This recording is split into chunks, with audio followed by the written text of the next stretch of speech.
ಹಾಸನ ಜಿಲ್ಲೆಯ ಮಲೆನಾಡು ಭಾಗದಲ್ಲಿ ಭಾರೀ ಮಳೆ ಆಗ್ತಾ ಇದೆ. ಉಕ್ಕಿ ಹರಿತಾ ಇದೆ ಮಲೆನಾಡಿನ ಹಳ್ಳ ಕೊಳ್ಳಗಳು.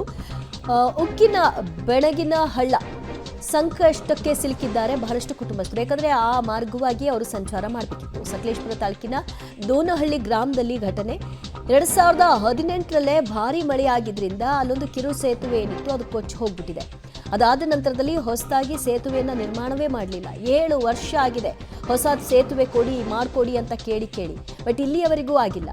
ಈಗ ಮಳೆ ಬಂದಂತಹ ಸಂದರ್ಭದಲ್ಲಿ ಸುಮಾರು 2-3 ತಿಂಗಳು ಜನ ಸಂಚಾರಕ್ಕೆ ಅಲ್ಲಿ ಬಹಳ ಕಷ್ಟವಾಗುತ್ತೆ. ಏನು ಬೇಕು ಮನೆಗೆ ಅದೆಲ್ಲವನ್ನೂ ಕೂಡ ಅವರು ಮೊದಲೇ ತಂದಿಟ್ಕೊಳ್ಬೇಕು.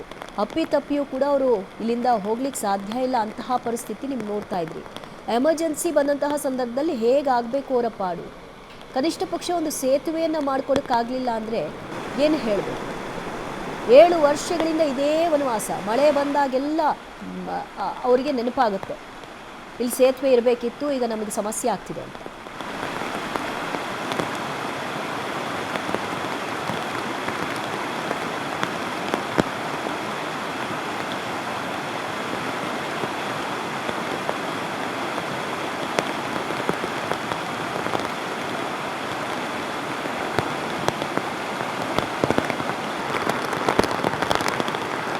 ಹಾಸನ ಜಿಲ್ಲೆಯಲ್ಲಿ ಧಾರಾಕಾರವಾಗಿ ಮಳೆ ಆಗ್ತಾ ಇದೆ. ಮಳೆಯಿಂದಾಗಿ ಜನಜೀವನ ಸಂಪೂರ್ಣ ಅಸ್ತವ್ಯಸ್ತಗೊಂಡಿದೆ. ಹಲವು ಗ್ರಾಮಗಳಿಗೆ ಸಂಪರ್ಕ ಕಲ್ಪಿಸುವಂಥ ಸೇತುವೆ ಕೊಚ್ಚಿ ಹೋಗಿದ್ರೆ, ರಸ್ತೆಗಳು ಸಹ ಗುಂಡಿಮಯವಾಗಿದೆ. ನಾವೀಗ ದೃಶ್ಯದಲ್ಲಿ ಗಮನಿಸಬಹುದು, ಇದು ಸಕಲೇಶಪುರ ತಾಲೂಕಿನ ದೋನಹಳ್ಳಿ ಅಂತಕ್ಕಂಥ ಗ್ರಾಮ. ಈ ಗ್ರಾಮದ ಪಕ್ಕದಲ್ಲಿ ಮಜಗನಹಳ್ಳಿ ಅಂತ ಗ್ರಾಮ ಇದೆ. ಮಜಗನಹಳ್ಳಿ ಗ್ರಾಮದ ಮೂಲಕ ಹಾನುಬಾಳು ಸೇರಿದಂತೆ ಪಟ್ಟಣ ಪ್ರದೇಶಕ್ಕೆ ತೆರಳತಕ್ಕಂತಹ ಒಂದು ಪ್ರಮುಖವಾದಂತಹ ರಸ್ತೆ ಇದೆ. ಆದರೆ ಮಜಗನಹಳ್ಳಿ ಗ್ರಾಮದವರು ದೋನಹಳ್ಳಿಗೆ ಬರಲಿಕ್ಕೆ, ದೋನಹಳ್ಳಿ ಗ್ರಾಮದವರು ಮಜಗನಹಳ್ಳಿಗೆ ಬರಲಿಕ್ಕೆ ಯಾವುದೇ ಸೇತುವೆ ಇಲ್ಲ. ಯಾಕೆಂದರೆ ಇದ್ದಂತಹ ಸೇತುವೆ ಸಹ ಮಳೆಗಾಲದಲ್ಲಿ ಕೊಚ್ಚಿ ಹೋಗಿದೆ. ಆದರೂ ಸಹ ಇಲ್ಲಿ ನಿರ್ಮಾಣವನ್ನು ಮಾಡಲಿಕ್ಕೆ ಸ್ಥಳೀಯ ಜನಪ್ರತಿನಿಧಿಗಳಲ್ಲಿ, ತಾಲೂಕು ಆಡಳಿತದಲ್ಲಿ ಮುಂದಾಗಿಲ್ಲ. ಯಾಕೆಂದರೆ ಇವರಿಗೆ ಸರಿಯಾದ ರಸ್ತೆ ವ್ಯವಸ್ಥೆ ಇಲ್ಲ. ಆ ರಸ್ತೆ ವ್ಯವಸ್ಥೆ ಸರಿ ಇದ್ದಿದ್ರೆ ಅವರು ರಸ್ತೆ ಮೂಲಕ ತೆರಳ್ತಾ ಇದ್ರು. ಈಗ ರಸ್ತೆ 6 ಕಿಲೋಮೀಟರ್ನಷ್ಟು ಸಂಪೂರ್ಣವಾಗಿ ಹದಗೆಟ್ಟಿರೋದ್ರಿಂದ ಆ ರಸ್ತೆಯಲ್ಲಿ ಓಡಾಡಲಿಕ್ಕೆ ಕಷ್ಟವಾಗ್ತಿದೆ. ಪ್ರತಿನಿತ್ಯ ದೋನಹಳ್ಳಿ ಹಾಗೂ ಮಜಗನಹಳ್ಳಿ ಗ್ರಾಮದವರು ಏನಿದ್ದಾರೆ ಅವರು ಶಾಲಾ ಕಾಲೇಜಿಗೆ ತೆರಳಬೇಕು, ವಿದ್ಯಾರ್ಥಿಗಳಿರ್ತಾರೆ, ಆಸ್ಪತ್ರೆಗಳಿಗೆ ತೆರಳಬೇಕು. ಎಲ್ಲರಿಗೂ ಸಹ ಒಂದು ರೀತಿ ರಸ್ತೆ ಸಂಪರ್ಕ ಹಾಗೂ ಸೇತುವೆ ಇಲ್ಲದೆ ತೀವ್ರ ಸಂಕಷ್ಟವನ್ನು ತಂದೊಡ್ಡಿದೆ. ಇವರು ಯಾವುದೇ ಒಂದು ಕೆಲಸ ಕಾರ್ಯಗಳಿಗಾದರೂ ಸಹ ಈ ಸೇತುವೆ ಮೂಲಕ ತೆರಳಿದರೆ ಕೇವಲ 500 ಮೀಟರ್ ದೂರದಲ್ಲಿ ಪ್ರಮುಖ ರಸ್ತೆ ಬರ್ತದೆ.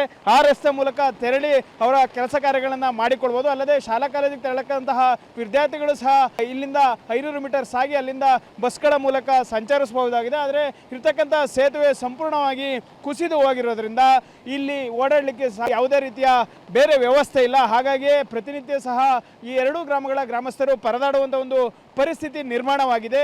ಮಳೆಗಾಲದಂತೂ ಈ ಭಾಗದ ಜನರ ಪರಿಸ್ಥಿತಿ ಹೇಳಲು ಆಗುವುದಿಲ್ಲ. ಯಾಕೆಂದರೆ ಒಂದೆಡೆ ಭಾರಿ ಪ್ರಮಾಣದಲ್ಲಿ ಮಳೆ ಆಗ್ತಿರ್ತದೆ, ಮತ್ತೊಂದೆಡೆ ರಸ್ತೆ ಇಲ್ಲ, ಇರ್ತಕ್ಕಂಥ ಸೇತುವೆ ಸಹ ಕೊಚ್ಚಿ ಹೋಗಿದೆ. ಹಾಗಾಗಿ ಅವರು ಮನೆಯಲ್ಲೇ ಕಾಲ ಕಳಿಬೇಕಂತ ಒಂದು ಪರಿಸ್ಥಿತಿ ನಿರ್ಮಾಣವಾಗುತ್ತೆ. ಯಾರಿಗಾದರೂ ಅನಾರೋಗ್ಯ ಹೋದರೆ ಅವ್ರನ್ನ ತುರ್ತು ಆಸ್ಪತ್ರೆಗೆ ಕರೆದುಕೊಂಡು ಹೋಗೋಕ್ಕೂ ಸಹ ಯಾವುದೇ ರೀತಿಯ ರಸ್ತೆ ಅಥವಾ ಸೇತುವೆ ಇಲ್ಲ. ಇದರಿಂದಾಗಿ ಈ ಭಾಗದ ಜನರು ಸಾಕಷ್ಟು ಸಂಕಷ್ಟಕ್ಕೆ ಸಿಲುಕಿದ್ದಾರೆ. ಈಗ ಸ್ಥಳೀಯರು ನಮ್ಮ ಜೊತೆ ಇದ್ದಾರೆ, ಅವ್ರನ್ನ ಮಾತಾಡ್ಸೋಣ.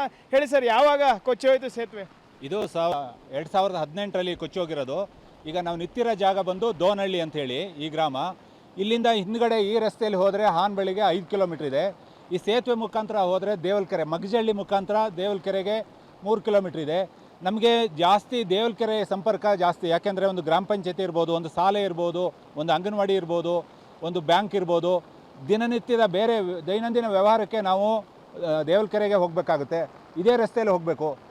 ಇದು ಬಿಟ್ಟರೆ ನಮಗೆ ಹಾನಬಾಳು ಮಾರ್ಗ ಹೋಗಬೇಕಂದ್ರೆ ಹಾನಬಳ್ಳಿಗೆ ನಡೆದು ಹೋಗಬೇಕು 5 ಕಿಲೋಮೀಟ್ರು. ಮತ್ತು ಅಲ್ಲಿಂದ ಬೇರೆ ಬಸ್ಸಲ್ಲಿ ಜೀಪಲ್ಲಿ ಹೋಗ್ಬೇಕಂದ್ರೆ 8 ಕಿಲೋಮೀಟ್ರ್, 15 ಕಿಲೋಮೀಟ್ರ್ ಸುತ್ತು ಹೋಗಬೇಕು. ನಮಗೆ ಮುಖ್ಯವಾಗಿ ನಮಗೆ ಬೇಕಾಗಿರೋದು ಒಂದು ಮನುಷ್ಯನಿಗೆ ಒಂದು ನಡೆದಾಡೋ ದಾರಿ, ಮೂಲಭೂತ ಸೌಕರ್ಯ. ಅಂದರೆ ಒಂದು ದಾರಿ, ಒಂದು ಬೆಳಕು ಮತ್ತು ನೀರು. ಅದೇ ಇಲ್ಲ ಅಂದಮೇಲೆ ಜೀವನ ಹೇಗೆ? ಇಲ್ಲಿ ನಾವು ಬದುಕಬೇಕೋ ಸಾಯಬೇಕು ಅಂತಾಗಿದೆ. ಈಗಿನ ಸರ್ಕಾರ ನೋಡಿದರೆ ಇದು ಬರೀ ಬಿಟ್ಟಿ ಭಾಗ್ಯ ಅಂತೇಳಿ ಆ ಕಡೆನೇ ಗಮನ ಕೊಡ್ತಾ ಇದೆ.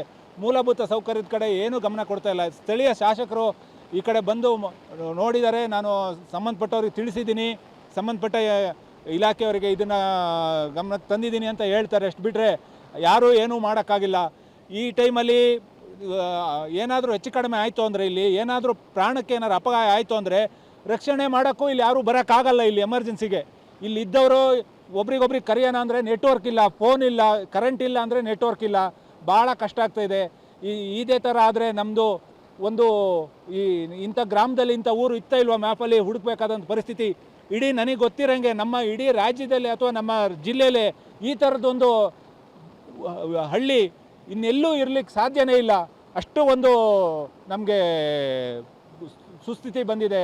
ಇದನ್ನು ಮಾಧ್ಯಮ ಮುಖಾಂತರನಾದರೂ ಜನಪ್ರತಿನಿಧಿಗಳು, ಮುಖ್ಯಮಂತ್ರಿ ಆಗಿರ್ಬೋದು, ಉಪಮುಖ್ಯಮಂತ್ರಿಗಳಾಗಿರ್ಬೋದು, ನಮ್ಮ ಸಂಸದರಾಗಿರ್ಬೋದು, ಯಾರಾದರೂ ಇದ್ರ ಬಗ್ಗೆ ಗಮನ ಹರಿಸಿ ಸದ್ಯದಲ್ಲಿ ತಕ್ಷಣಕ್ಕೆ ಇಲ್ಲಿ ಭೇಟಿ ಕೊಟ್ಟು ಇದಕ್ಕೆ ಮುಂದಿನ ದಿನಗಳಲ್ಲಿ ಏನಾದರೂ ವ್ಯವಸ್ಥೆ ಮಾಡಿಕೊಡ್ಬೇಕು ಅಂತೇಳಿ ಈ ಮಾಧ್ಯಮದ ಮುಖಾಂತರ ನಾನು ಕೇಳ್ಕೊಳ್ತಾ ಇದ್ದೀನಿ.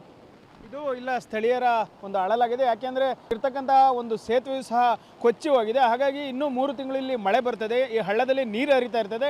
ಹಾಗಾಗಿ ಅವರು ಓಡಾಡಲಿಕ್ಕೆ ಸಾಕಷ್ಟು ತೊಂದರೆ ಆಗಿದೆ. 2 ಗ್ರಾಮಗಳಲ್ಲಿ ಸಾಕಷ್ಟು ಪುಟ್ಟ ಮಕ್ಕಳಿರ್ಬೋದು, ಶಾಲಾ ಕಾಲೇಜು ವಿದ್ಯಾರ್ಥಿಗಳು ಸಹ ಪ್ರತಿನಿತ್ಯ ಓಡಾಡಬೇಕು. ಆದರೆ ಈ ಸೇತುವೆ ಇಲ್ಲದೇ ಇರೋ ಕಾರಣ ಇಲ್ಲಿ ಓಡಾಡಲಿಕ್ಕೆ ಕಷ್ಟವಾಗ್ತಿದೆ. ಮತ್ತೊಂದೆಡೆ ಹೋಗಬೇಕು ಅಂದರೆ ಅಲ್ಲಿ ಸುತ್ತಿ ಬಳಸಿ ಸುಮಾರು 8 ರಿಂದ 15 ಕಿಲೋಮೀಟರ್ನಷ್ಟು ಬಳಸಿ ಹೋಗಬೇಕು. ಹಾಗಾಗಿ ಸಮಯ ಕೂಡ ವ್ಯರ್ಥ ಆಗ್ತಿದೆ. ಆದ್ದರಿಂದ ಸಂಬಂಧಪಟ್ಟವರ ಗಮನಕ್ಕೆ ತಂದಿದ್ರು ಸಹ ಯಾವುದೇ ಕ್ರಮಗೊಂಡಿಲ್ಲ. ಇನ್ನಾದರೂ ಸಹ ಎಚ್ಚೆತ್ತು ತುರ್ತಾಗಿ ಈ ಸೇತುವೆಯನ್ನು ದುರಸ್ತಿ ಮಾಡಿಕೊಡ್ಬೇಕು ಅಂತ ಹೇಳಿ ಇಲ್ಲಿನ ಸ್ಥಳೀಯರು ಒತ್ತಾಯವನ್ನು ಮಾಡ್ತಾ ಇರ್ತಕ್ಕಂಥದ್ದು. ಕ್ಯಾಮ್ರಾ ಪರ್ಸನ್ ನಾಗರಾಜ್ ಜೊತೆ ಶಶಿಧರ್ ಬಿಸಿ, ಪಬ್ಲಿಕ್ ಟಿವಿ, ಸಕಲೇಶ್ಪುರ. ಚಾರ್ಮಾಡಿ ಘಾಟ್ನಲ್ಲಿ ದಟ್ಟ ಮಂಜು ಆವರಿಸಿದೆ. 5 ಅಡಿ ದೂರವೂ ಕೂಡ ಕಾಣಿಸ್ತಾ ಇಲ್ಲ, ಆ ರೀತಿಯಾಗಿ ಮಂಜು ಕವಿದಿದೆ. ಚಾರ್ಮಾಡಿನಲ್ಲಿ ದಟ್ಟವಾದ ಮಂಜು, ಸಂಚಾರ ಬಲು ದುಸ್ತರವಾಗಿದೆ. ಹಗಲಿನಲ್ಲೇ ವಾಹನ ಡ್ರೈವ್ ಮಾಡೋದು ಕಷ್ಟ ಅನ್ನೋ ರೀತಿಯ ಪರಿಸ್ಥಿತಿ. ರಾತ್ರಿ ವೇಳೆಯಂತೂ ಹೇಳೋದೇ ಬೇಡ, ಏನೇನೂ ಕಾಣೋದಿಲ್ಲ.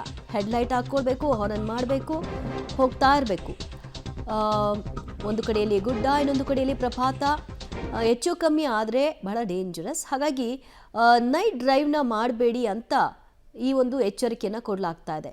ಬೆಳಗ್ಗೆನೇ ದಟ್ಟ ಮಂಜು, ಸುಮಾರು 5 ಅಡಿ ಡಿಸ್ಟೆನ್ಸು ನಿಮಗೆ ಕಾಣಿಸಲ್ಲ, ಆ ರೀತಿಯಾಗಿ ಫುಲ್ ಮಂಜು ಕವಿದಿರುವಂತಹ ಚಿತ್ರಣ ನೀವು ನೋಡ್ತಾ ಇದ್ರಿ. ಇದು ಚಾರ್ಮಾಡಿ ಘಾಟ್ನಲ್ಲಿ ಈಗ ಸದ್ಯದ ಸ್ಥಿತಿಗತಿ.